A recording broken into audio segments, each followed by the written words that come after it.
Cumprimento a todos com a paz do Senhor Jesus. Amém. Amém. Amém. Vocês estão felizes nessa noite? Digam glória a Deus. Aleluia. Antes de tudo, eu quero dar trabalho aos músicos hoje. Vai lá. Quero convidar os músicos para me ajudar aqui. Os tangedores. Fica aqui perto de mim. Amém? Mais um fundo musical para me ajudar nessa noite. Glória a Deus. Queridos e amados irmãos, antes de tudo eu quero ser grato a Deus por tão rico e precioso convite em estar aqui nessa noite e honrar. Na verdade, a honra é toda nossa em estar aqui neste 8º aniversário da Igreja Batista Matenai, presidida pelo pastor Caio, juntamente com a sua esposa, a missionária Simone, os pastores Fernandei, o pastor Almirante, o pastor Cacá, e os demais pastores, e a todos que juntamente trabalham e cooperam com este ministério abençoado por Deus. Amém? É uma honra também estar aqui, e eu sou sincero em minhas palavras em dizer que dentre todos eu considero-me o menor na casa de meu pai, considero-me o menor dentre todos, e que responsabilidade de trazer a palavra nessa noite. Tivemos ao longo desta festividade esses homens de Deus, esses mestres da palavra de Deus, pastor Caio, pastor Ronaldo, grande teólogo, e para mim é uma grande responsabilidade estar aqui nessa noite para trazer algo da parte do Senhor.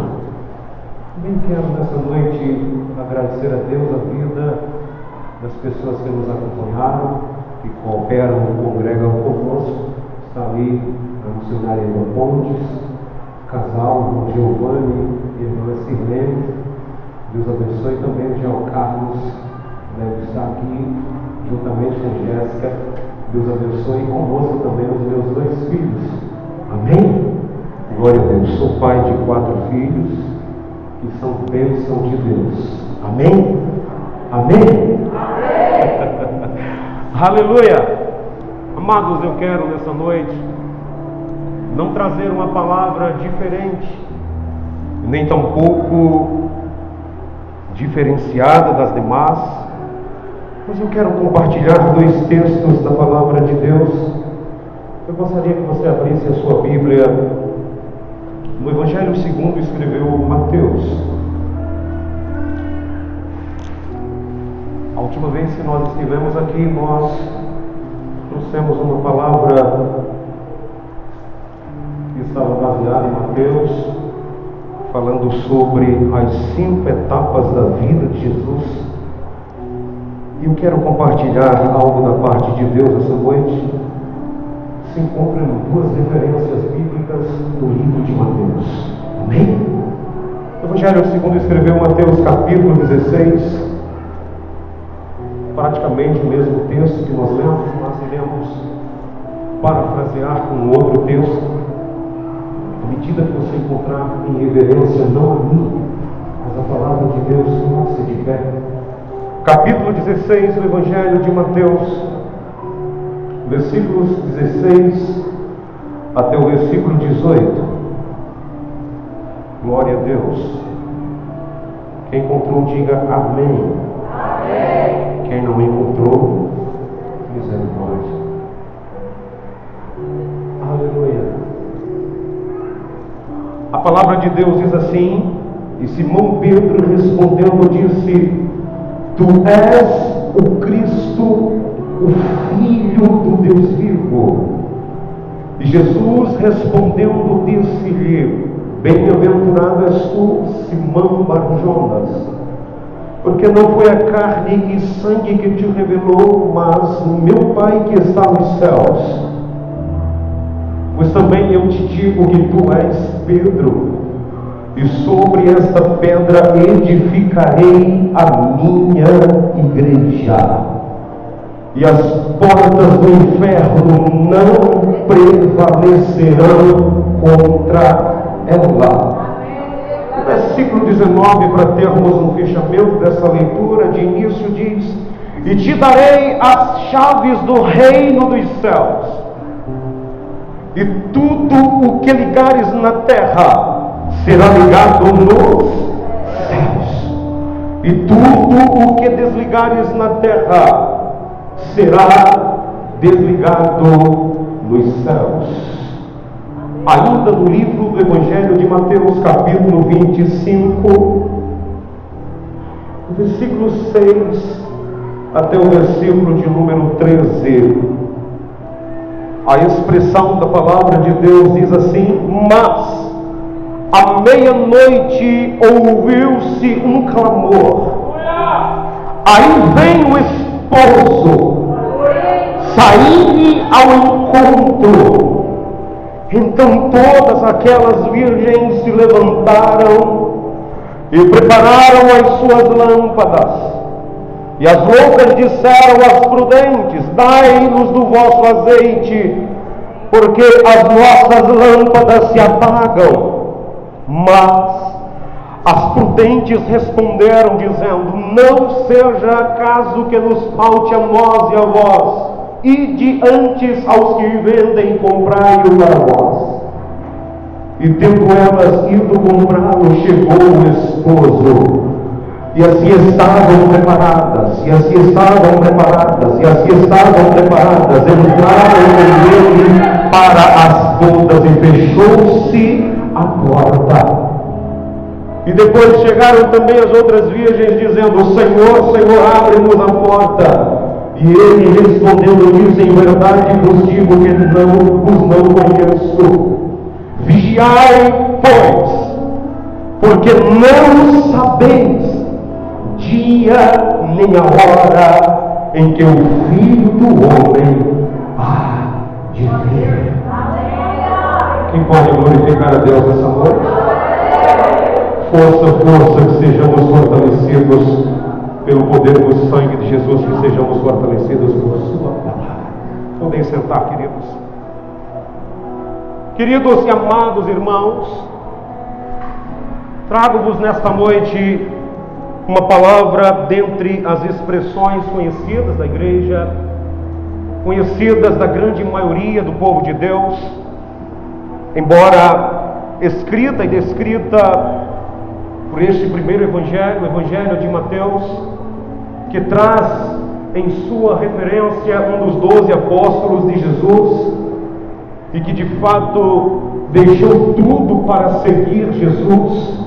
E eu posso compreender e entender já de início que quem deixa tudo para seguir Jesus não perde, ganha. Então já deixo aí esta expressão da palavra de Deus dentro de suas referências. E pode dizer amém? Amém. Amados, nesta noite eu quero vos trazer uma palavra baseada com o tema: as 7 expectativas de Deus concernente à sua noiva, a igreja do Senhor. Repita comigo: as 7 expectativas de Deus concernente à sua noiva, a igreja do Senhor. Você pode dizer amém? Amém. Amados e queridos irmãos, quando nós olhamos dentro destas expressões já de início, nós compreendemos que 7, ou o número 7, traz uma referência do próprio Deus, chama-se a totalidade de Deus. Quando nós olhamos dentro do que podemos dizer com um embasamento bíblico, no capítulo 2 de Gênesis, dos versículos 1 por diante, as expressões da palavra de Deus vai dizer que Deus criou tudo e trouxe a existência de tudo, e no 7º dia Ele descansou. Embora Deus nem cansa e nem se fadiga, mas ali Deus estava dizendo à raça humana ou à humanidade que todo aquele e aquela que estava sobre a terra precisava de um momento e de um tempo para descanso. Quando nós olhamos dentro destas expressões, nós compreendemos estes 7 na totalidade de Deus.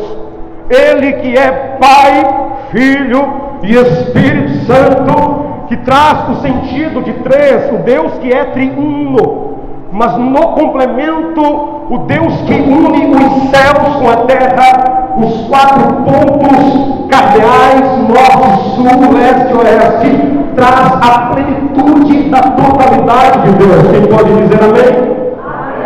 Dentro de toda a Bíblia Sagrada, nós encontramos muitas referências acerca do número 7, que fala e aponta para a perfeição de Deus, ou dentro desta totalidade de Deus. O evangelista João, ele descreve inúmeras vezes o número 7 no livro do Apocalipse, desde o capítulo 2 até o capítulo 21, acerca desta totalidade do Deus que é excelso, poderoso e majestoso. Quem pode dizer amém nessa noite?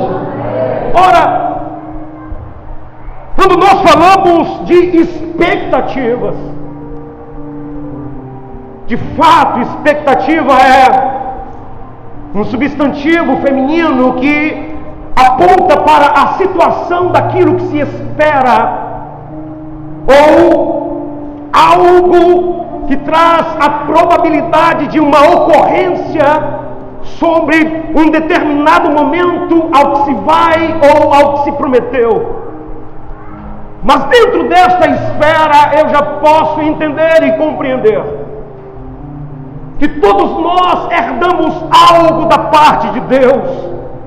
Por quê, pastor? Porque todos nós temos expectativas. Diga amém. Quando olhamos dentro deste sentido de expectativas, nós compreendemos que toda a raça humana é cheia de expectativas. E eu vou citar alguns exemplos aqui nessa noite. Um exemplo mais clássico e belo, em que geram expectativas em um ser humano, é o momento em que uma mãe, em uma mulher, descobre que o seu ventre está sendo gerado um fruto, um filho, e vem a notícia de que está grávida. Tudo está envolto a expectativas. As expectativas quando aquele feto vai se mover, vai se mexer. A expectativa do momento em que vai até um médico e através dos aparelhos de ultrassonografia descobre qual é o sexo da criança. E há muitas expectativas que estão sendo entrelaçadas à vida humana desde o momento em que se descobre que está sendo gerado. O momento em que se descobre qual é o sexo da criança, macho ou fêmea. Os preparativos através das expectativas. O momento em que o pai e a mãe espera, através do tempo e do período normal dos 9 meses. Tudo é gerado por expectativas. Sim ou não? As expectativas vão tomando proporções e forças. Expectativas quando a criança nasce. Expectativas quando a criança começa a dar os seus primeiros passos. As expectativas quando a criança chama papai ou mamãe pela primeira vez. Expectativas quando a criança começa a desenvolver e crescer. Expectativas dos pais quando vai colocar em uma escola para começar as suas primeiras formas de aprendizado. As expectativas quando a criança chega em casa falando do que aprendeu na escola. Expectativas quando a criança cresce, torna-se um adolescente. E ali a mentalidade está sendo formada. As muitas expectativas, que é como uma forma de combustível, vai tomando gosto e proporções maiores. As expectativas, qual é a faculdade que vai cursar, onde vai estudar. Tudo na vida é formado por expectativas. Diga amém por isso. Amém. Eu paro e penso nesta noite dentro destas reflexões, um Deus que é excelso e poderoso, e falar de Deus ou sobre Deus nos traz um grande peso de responsabilidade. As várias formas em que se adotaram ao nome de Deus, Ele que é Javé ou Jeová, Ele que é Senhor, Ele que é Iavé, Ele que é Adonai, Ele que é El. De fato, as muitas expressões que traz no codinome aquele que é sobre toda a excelência e majestade. Se olharmos dentro de um ponto e dentro de uma narrativa, desde o momento em que chegamos aqui nesta noite, existem expectativas de Deus ao meu e ao teu respeito. Mas há algo que nos faz pensar, há algo que nos remonta e volta-nos ao princípio de tudo. Quando eu olho lá desde o início, as formas ou a forma poderosa de alguém com uma mente e com uma inteligência magnífica, e que nada e ninguém pode se igualar a um Deus que é onipotente, onisciente, onipresente.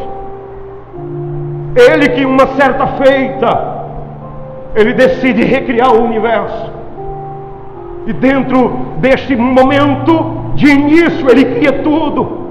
No livro do Gênesis, no capítulo 1, o versículo 1, ele diz: e criou Deus os céus e a terra. Ele estava falando sobre a sua plenitude. Oh, aleluia, glória a Deus, diga amém por isso. Amém. Interessante entender e compreender as três formas bélicas de Deus acerca do criar, a expressão do hebraico bara, que é trazer à existência o que não existe,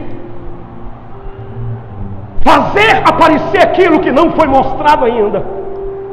De primeiro ponto, Deus cria o mundo.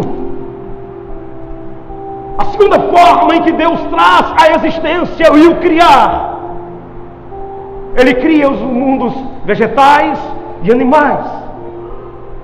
E a terceira expressão em que Deus usa o criar, Ele traz à existência a raça humana ou a humanidade. E há algo que nos remonta a entender sobre isto, e que nos faz pensar de uma forma muito clara e bélica sobre as expectativas de Deus concernente a um povo separado na terra.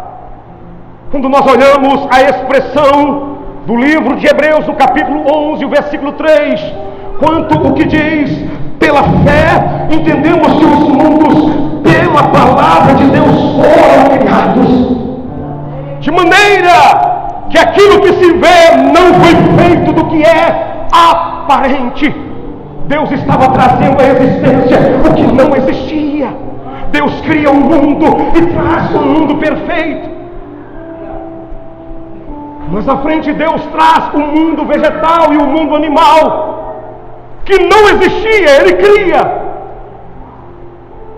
E com um ponto-chave, a magnitude da criação, Ele cria o homem segundo a sua imagem e semelhança. Interessante é observar em Gênesis, capítulo 1, versículo 27, que Deus criou segundo a sua imagem, conforme a sua semelhança, macho e fêmea. Não existe meio termo. Deus criou homem e criou mulher. Interessante é que dentro deste codinome, o cromossomo XX e o XY, que dá o sentido de um encaixe perfeito, e daí começou a família. Diga amém por isso. Diga: Deus se relaciona com a família. Diga glória a Deus. Deus não se relaciona com macacos nem com animais do mundo selvagem. Deus criou o homem para a sua glória, como já foi dito aqui nesta noite, e para a majestade santa, o louvar e o adorar segundo a beleza de sua necessidade, quem pode glorificá-lo nesta noite? Eu estive pensando, e já de início, Deus falava fortemente ao meu coração, ao momento em que chegamos aqui neste lugar. Olhe para cá. No código genético humano, traduzindo no DNA humano, existem pelo menos 600 bilhões de informações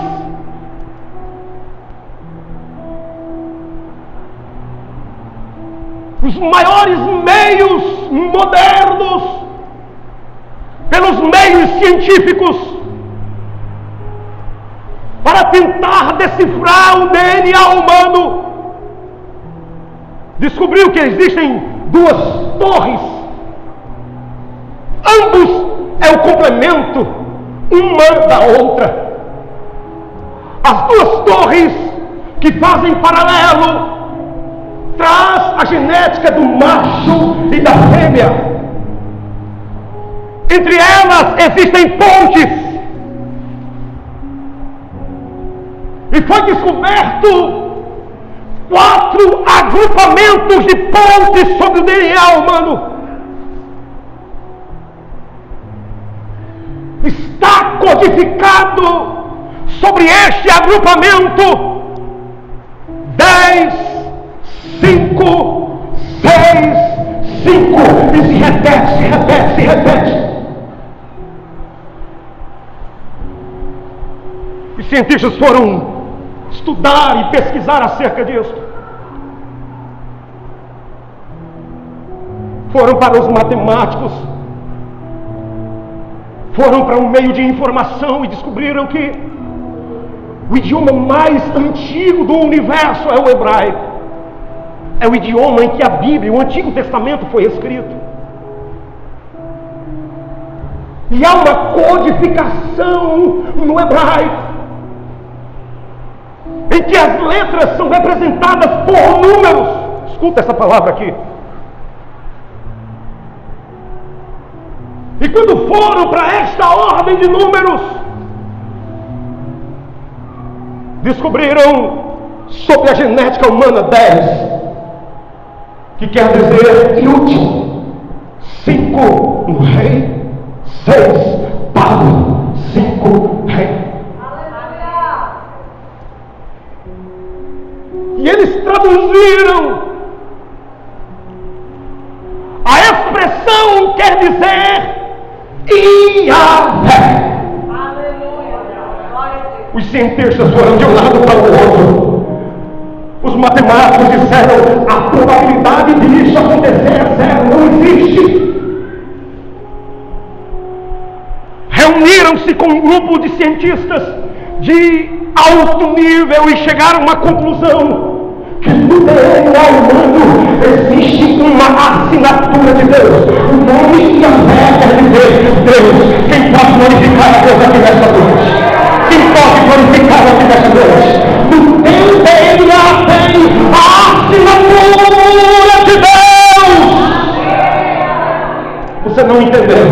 No teu DNA tem a assinatura de Deus. E se tem a assinatura de Deus, Deus não erra. Ele traz sobre a humanidade.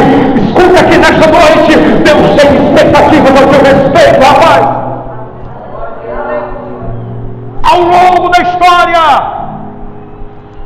homens e mulheres de Deus tentaram trazer algumas representações acerca deste Deus poderoso.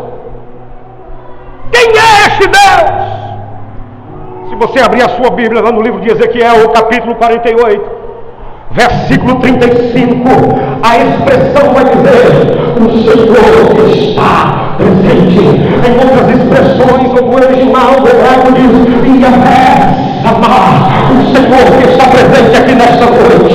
Há outra expressão no livro do Gênesis, em que diz, no versículo 1 ao versículo 22, El Shaddai, Deus é o Todo-Poderoso. Há outra expressão no livro dos Salmos 23, verso 1, em que diz, Iavé, o Senhor é o meu pastor,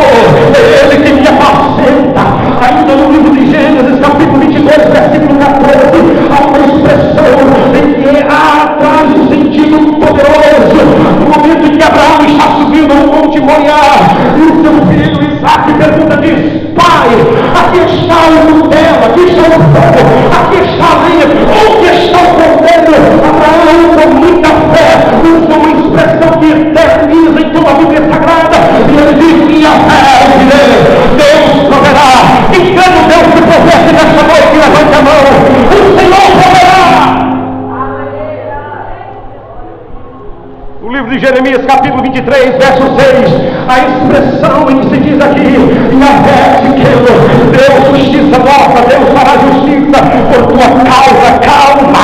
Ainda no livro de Êxodo, capítulo 17, versículo 15, Yahvé diz: o Senhor é a nossa bandeira, Ele é a marca da nossa vitória. Diga amém nesta noite. No livro de Isaías, capítulo 14, versículo 13, há uma expressão em que diz: o mais elevado, forte dos fortes, é o Deus do qual nós servimos. Ainda há uma expressão no livro de Isaías, no capítulo 40, versículo 28, que diz: o eterno Deus, o Deus que é eterno. Há outra expressão no livro de Gênesis 16, versículo 13, o Deus que vê todas as coisas. Ainda no livro de Juízes, capítulo 6, versículo 24, Yahvé Shalom, o Deus, o Senhor da nossa paz. Yahvé o Deus que traz recompensa. Jeremias 51, 56. Aí no livro do Êxodo 31, verso 13 diz: Yahvé Magacelo, que diz: o Deus que nos santifica.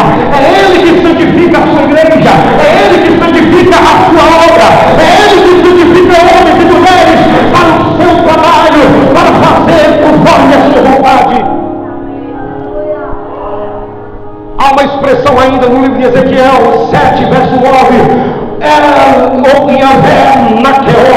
que diz: o Deus que destrói completamente o mal.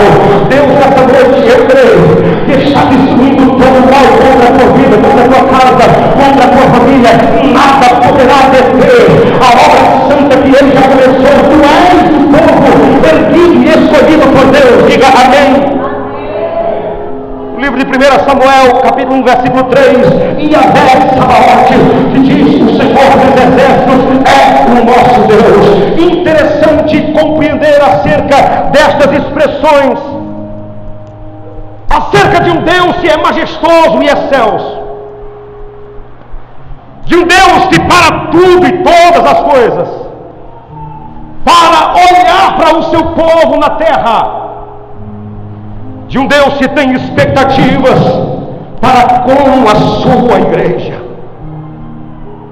O fato interessante é, nós lemos dois textos em uma junção e paralelo de sentidos.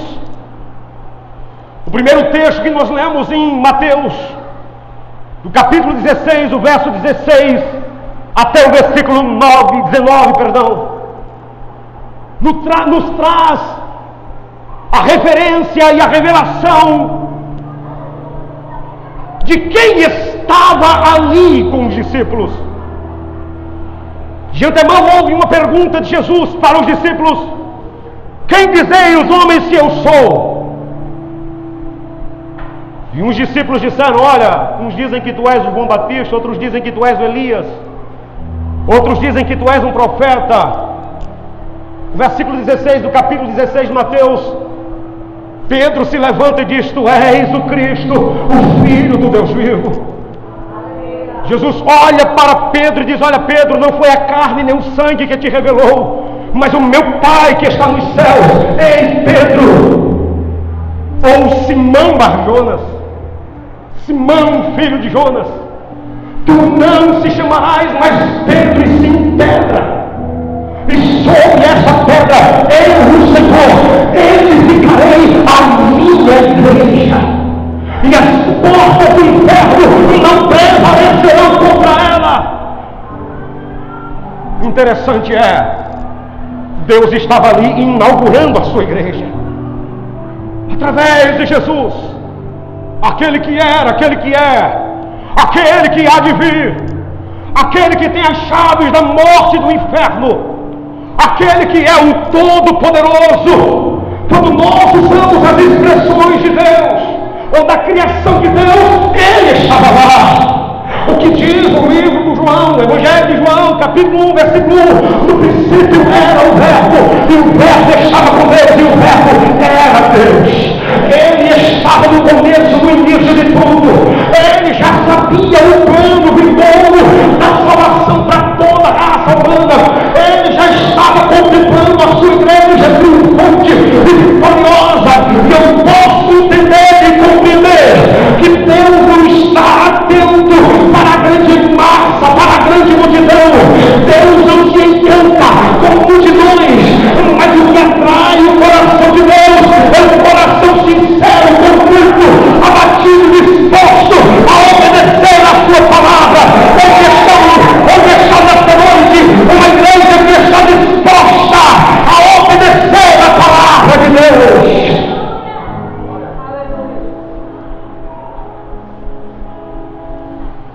Fato interessante e curioso, Jesus estava dando as descrições de sua igreja, estava falando sobre a inauguração de sua igreja, que nada poderia deter o seu povo. Interessante é que a igreja não é uma placa denominacional, como foi dito nesta noite. Igreja é um povo separado, aleluia, é um povo santificado, é um povo que tem a identidade de Cristo, é um povo que exala o cheiro de Cristo, é um povo que entende e compreende que tem que andar pelos preceitos de sua palavra. Segundo o texto que nós lemos lá em Mateus capítulo 25, nos traz o sentido de uma parábola de Jesus. Dentre as muitas parábolas em que Jesus estava se referindo ao seu povo, Jesus cita ali 10 noivas. Olhe e observe nesta noite, não são duas igrejas. A igreja de Cristo é uma só. Diga amém nesta noite. Diga amém nesta noite. A igreja de Cristo é uma só. Ele pagou o preço por uma só igreja. Ali fala de 10 noivas. A expressão do texto e contexto nos vai dizer que 5 noivas eram prudentes e 5 noivas eram nécias ou loucas. O interessante observar é de que todas estavam aparelhadas, vestidas como noivas. As vestes eram brancas, todas estavam ataviadas para receber o noivo, todas tinham vasos em suas mãos, todas tinham azeite. O azeite ali representa a presença do Espírito Santo. Porém, 5 delas, os seus vasos ou os seus alqueires não estavam cheios de azeite. As demais 5 estavam com as suas lamparinas, os seus alqueires cheios de azeite. Todas 10 estavam esperando o noivo.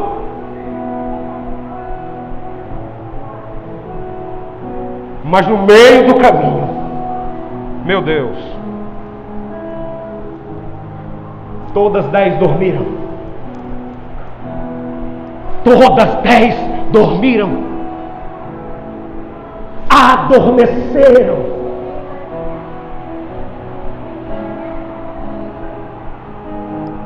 A expressão diz: à meia-noite saía um brado dizendo: aí vem o noivo.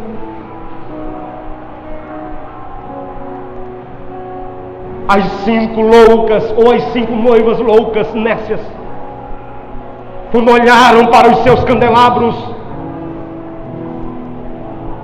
estavam todos apagados, não tinha mais azeite.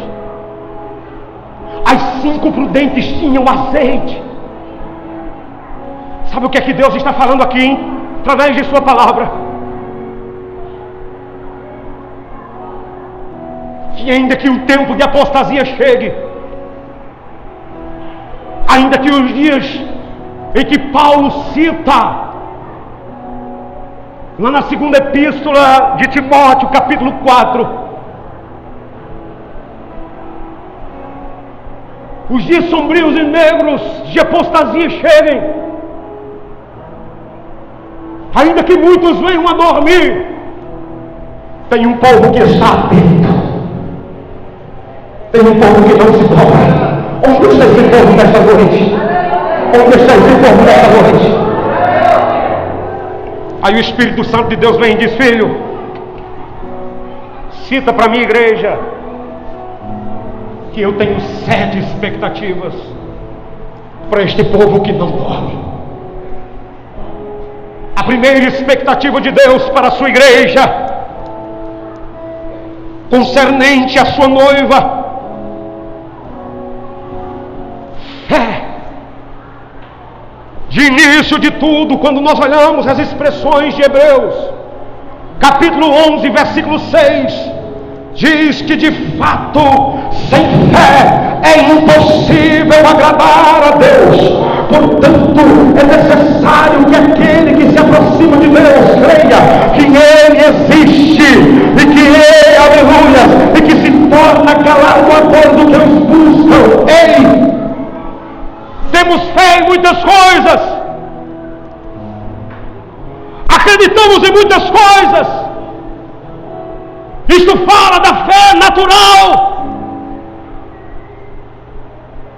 A nossa visão está limitada ao que vemos pela ordem natural.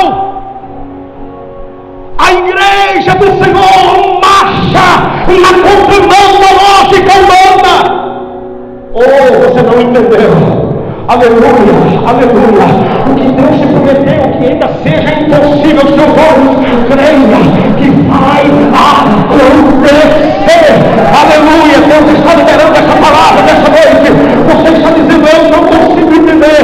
Como é que Deus me prometeu algo que foge do meu cotidiano, que foge das minhas condições? Ei, Deus é Deus. Diga amém. Segunda expectativa de Deus, oração. No livro de 1 Timóteo, no capítulo 1,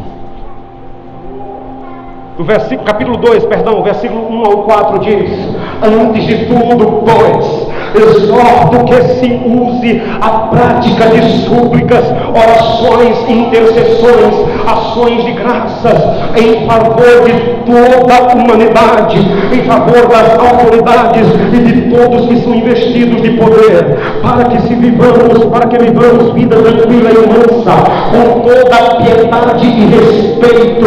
Isto é bom e aceitável diante de Deus, nosso Salvador, o qual deseja que todos os homens sejam salvos e cheguem ao pleno conhecimento da verdade. Quando eu paro a meditar a palavra de Deus, eu compreendo que a igreja precisa mais do que nunca manter uma vida de fé e manter uma vida de oração. Uma igreja que não tem fé é uma igreja morta, recebida, mas uma igreja que tem fé é uma igreja atuante, uma igreja poderosa.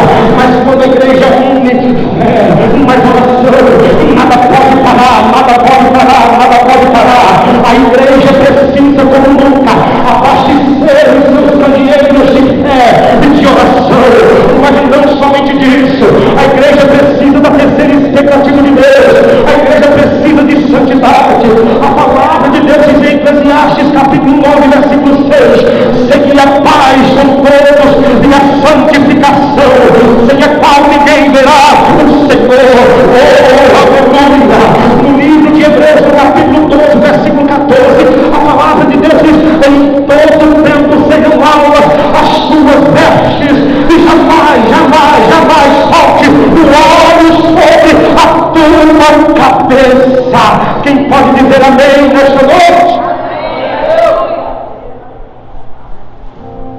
santidade.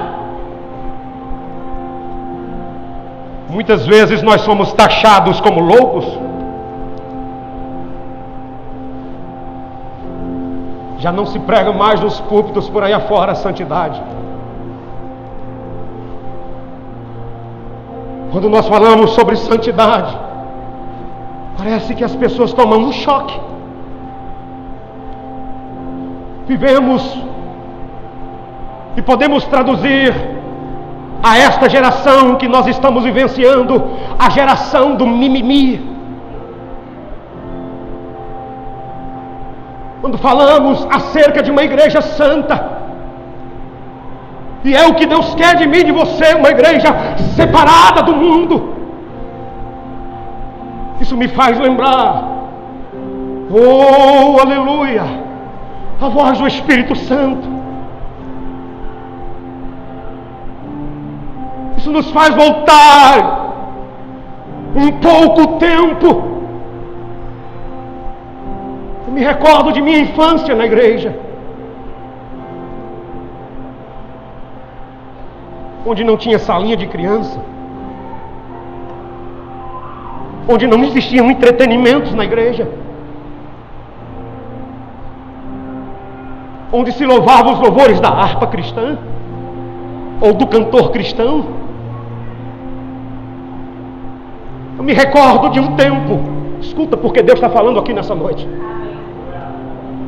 onde os nossos pastores e mestres não tinham um nível de conhecimento que nós temos hoje. Era Jesus, era para o modo, para o quê? Mas nós víamos claramente a manifestação da glória de Deus.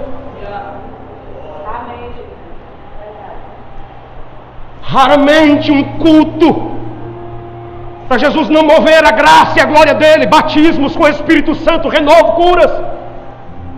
Eu presenciei paralíticos andarem, ou muitas vezes eu presenciei cegos enxergarem a manifestação da glória. Quando um crente pecava, ele tinha vergonha de passar na rua da igreja. Quando um crente pecava, ele tinha vergonha, o seu coração tinha temor. Quando via alguém na igreja, baixava a cabeça com vergonha.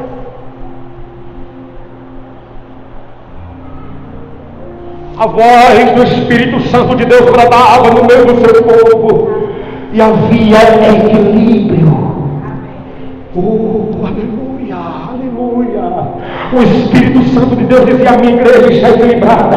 O mundo não cruzava as fronteiras da porta da igreja.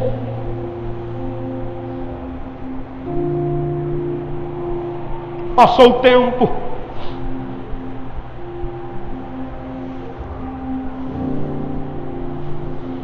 Nós vemos claramente, nitidamente, a grande vergonha desta geração, onde muitos que batem no peito dizem: eu sou. Você é. E alguém olha e diz: os frutos não dizem que ele é. Está entendendo a palavra? Diga amém. Jesus, certa feita, olhou para os discípulos e disse: olha, a árvore se conhece pelos frutos.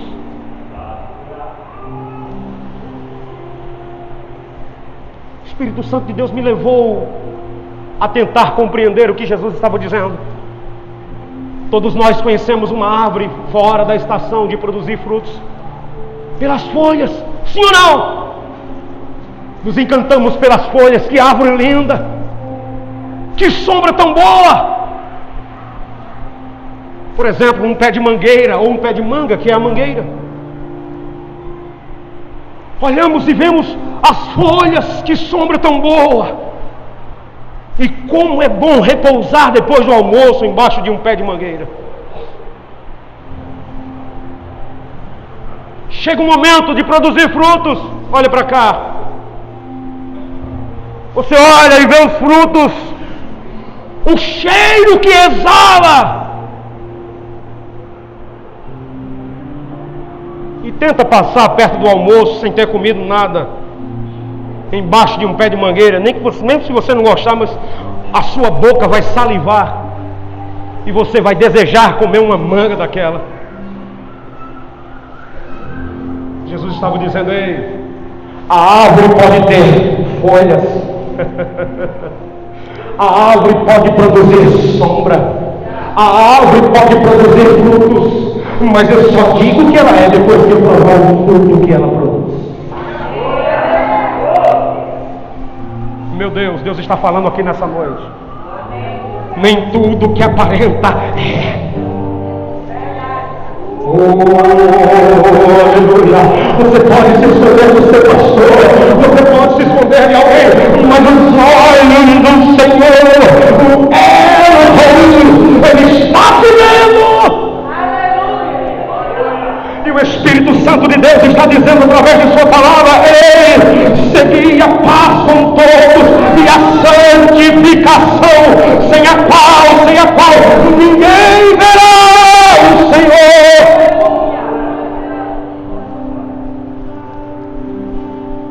Quarta expectativa de Deus.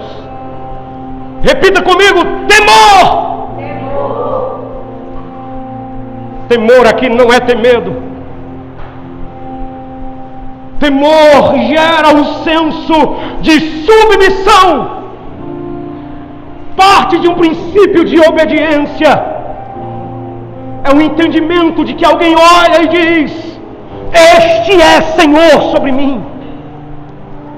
Quando eu olho a palavra de Deus, eu vejo aqui no livro de Provérbios, capítulo 14, versos 26 e 27, a expressão diz: no temor do Senhor tem um homem forte amparo, isto é refúgio para os seus filhos. O temor do Senhor é fonte de vida para evitar laços de morte. Mas há uma quinta expectativa de Deus para com a sua igreja: testemunho. No livro de Romanos, no capítulo 12, versículo 17 e 18 diz: não tomarás a ninguém mal por mal, esforçai-vos por fazer o bem perante todos os homens, se possível, quanto depender de vós, tende paz com todos os homens. Olhe para cá, a Bíblia diz que nós somos cercados por uma tão grande nuvem de testemunhas. Existem as testemunhas visíveis e existem as ocultas. Aonde você está, tem alguém que está te vendo. Por mais que você tente se esconder, os olhos do Senhor estão te vendo. Partindo para a sexta expectativa de Deus concernente à sua igreja. Livro de Provérbios, capítulo 5, versos 4 a 6 diz: mas vós, irmãos, não estáis em trevas, Tiago, perdão, para que esse dia como ladrão vos apanhe de surpresa. Porquanto vós sois filhos da luz e filhos do dia. Nós não somos filhos da noite nem das trevas, assim pois não durmamos como os demais. Pelo contrário, vigiemos e sejamos sóbrios. A sétima expectativa de Deus: perseverança. Repita comigo: perseverança. Oh, aleluia. No livro de Hebreus, no capítulo de número 10, o versículos 36 ao versículo de número 39, a palavra de Deus diz assim, versículos 36 ao 39: porque necessitais de paciência ou perseverança, oh aleluia, para que depois de havermos feito a vontade de Deus possais alcançar a promessa. Porque ainda um pouquinho ou um pouquinho de tempo, e o que há de vir virá e não tardará, mas o justo viverá da fé. E se ele recuar, a minha alma não tem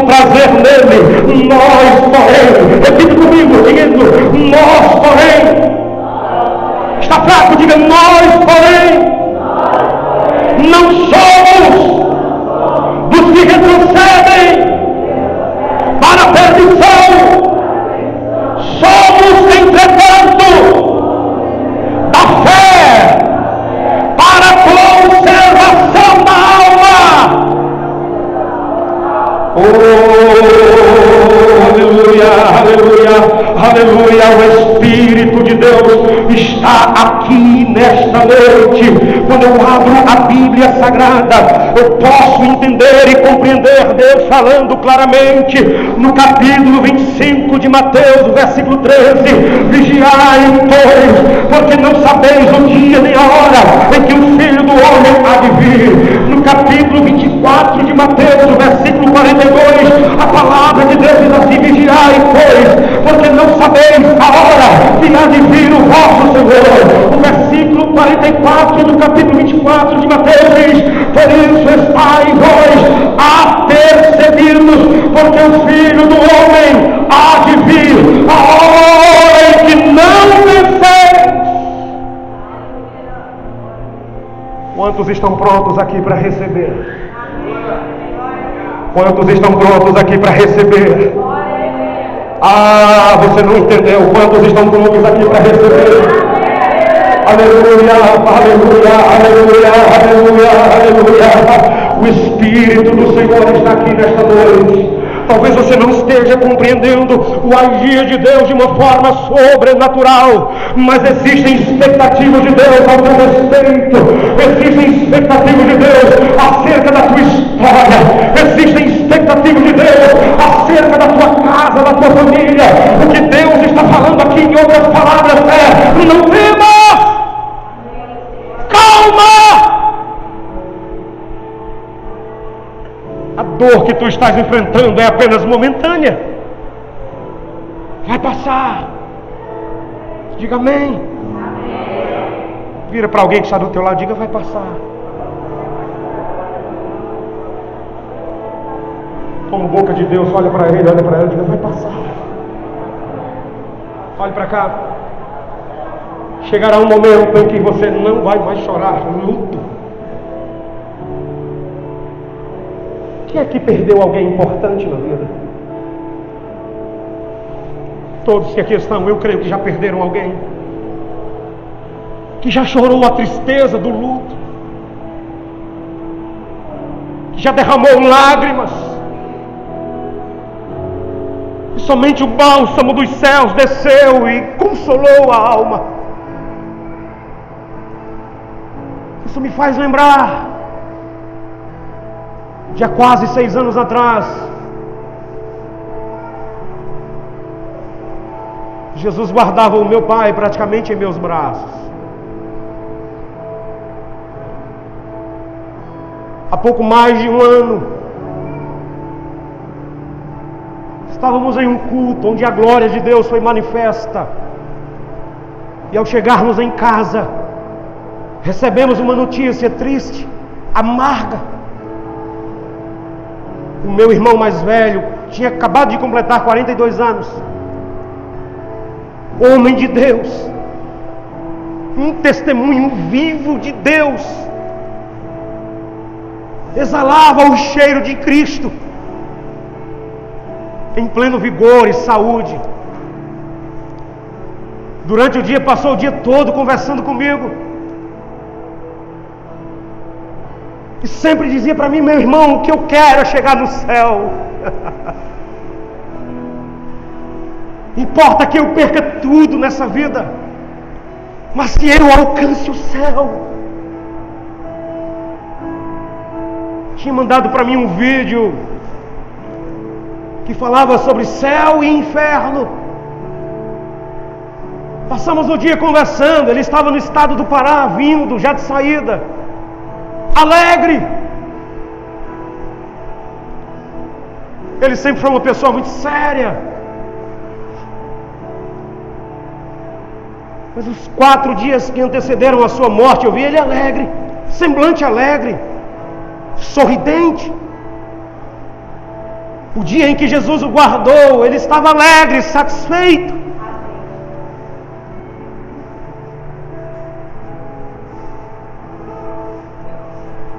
A vida, olhe para cá, ela passa muito rápido. A vida é apenas um sopro, passando o hálito do Senhor, como diz o salmista. A erva, a vida é comparada a uma flor do campo, seca e murcha, que deixa de existir. Porém, é apenas uma passagem. Estamos aqui nesta terra em trânsito. Aquele que era o Verbo. Interessante as expressões que se impetram a Jesus. Ele que é o alfa e o ômega, ele é o princípio e o fim de todas as coisas. Se olharmos de uma forma contemporânea e rápida,